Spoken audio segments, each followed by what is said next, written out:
waan dubbatame tokko tokkoon isaan yaadaa. Yeroo sana garuu waa'ee harmee koof sodaan qabu addaan kutuu hin dandeenye. Ishee arguun koo yeroo dhumaaf akka hin taane sodaadheera.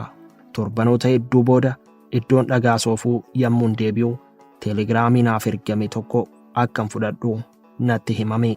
Makaa gaatuu ture. Harmeen koo dhukkuba onneedhaan akka duute naaf dhaame. Battalumatti tiraaniskii deemee harmee koo akkan awwaalladhu akkanaaf eeyyaman iyyadhe. Garuu na didan. Ilmaan ishee tokkichaa fi isa hangafaa ta'ee otoon jiru harmee koo awwaallachuuf carraa dhabuun koo gadda koo daran cimse.